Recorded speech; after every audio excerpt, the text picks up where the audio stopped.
Здрасти, Милена. Здрасти, Бисерка. Радвам се, че си тук.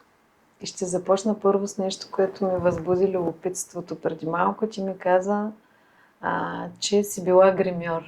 Да. И това естествено много ме провокира като въпроси в мен.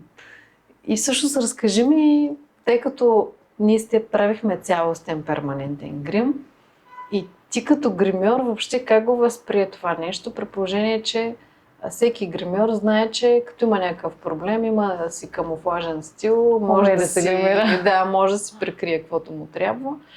И, и как взе ти решение да направим този цялостен грим с теб? Какво те мотивира? Ами, аз мисля, че ти ме мотивира. Аз дойдох с съвсем друга нагласа. Знаеш, за веждите дойдох основно. Никога не съм се представила, че ще се сложа такъв постоянен грим. Но тук при теб започнах да разглеждам списания. И аз като един гримьор се впечатлих много.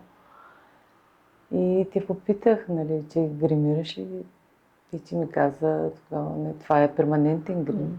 И аз бях много учудена и за мен много ми хареса. За самата възможност. Да, би как могла. изглежда. Да. Говорим за клепачите, нали така? Да. Аз съм се представила една очна линия. Наистина не съм виждала така добре изработен, но пушен грим. Ти дойде всъщност с един по-стар перманентен грим на вежите, който не те удовлетворяваше. Да, който беше много от години отдавна, от първите гримове, които много трудно се махат. Беше ли пробвала да махаш с лазер? Или с някакъв? С лазер не, но отгоре съм слагала, нямаше почти никакъв ефект.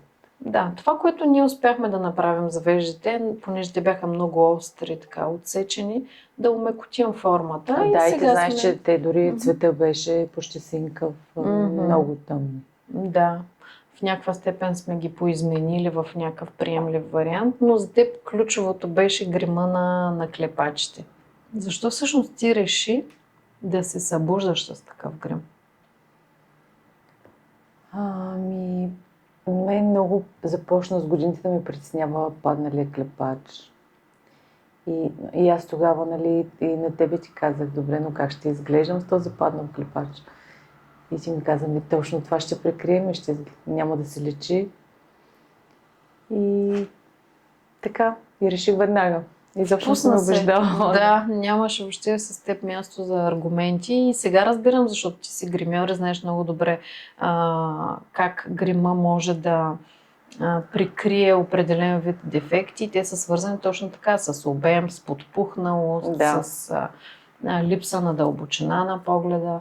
И всъщност мисля, че се получи нещо много хубаво, което... Изключително съм доволна. Така Кажи вече как ти върши работа. С него, просто се ставам сутринта и за 3 минути съм готова. Да. Малко фонжетен, спирала и се изглеждам винаги свежо. Как реагират около теб хората? Много ме хареса. Аз самата, когато дойде за втори път, ти казах, как хубаво си се гримирала. Аз просто бях изключила. Да, Тоест, дори имам собствения си грим не може да познаеш. Да, и най-интересното е, нали, как изглежда в действителност този грим, че той няма ефекта на декоративния грим, че е много, че е сух такъв напластен. Всъщност това е една чиста кожа, която отдолу има пигменти и тя си блести. Когато са отворени очите, съвсем се изглежда много естествено. Изпадаш ли в доказателствен режим да показваш на хора около тебе, че действително имаш перманентен грим? Да, защото те самите, всеки ме пита и даже всеки, вау, това само с такъв грим, колко добре изглежда. Защото много хора се представят, като се направиш такъв грим, че ще е много тежък, вечерен, а всъщност изобщо не е така.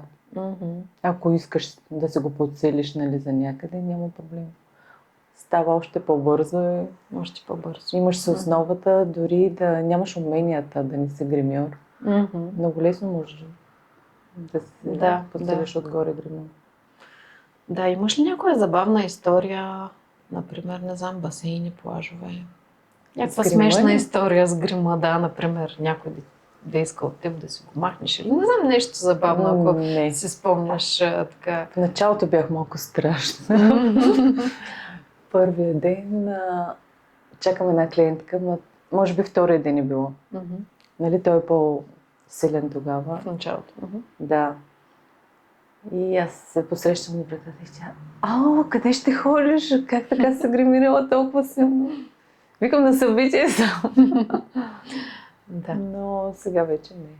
И след този период Всеки ми каза колко добре възстановяване, изглеждаш. Да, след като се възстанови, какъв процент остана от тая цветност горе-долу? Ти как го определяш?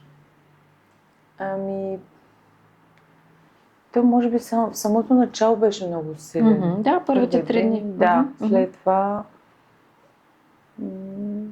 не знам на До голяма степен, да, даже според мен повече от половината пада. Да. Да, и си остава. Но ме харесваше и тогава. Да, и тогава.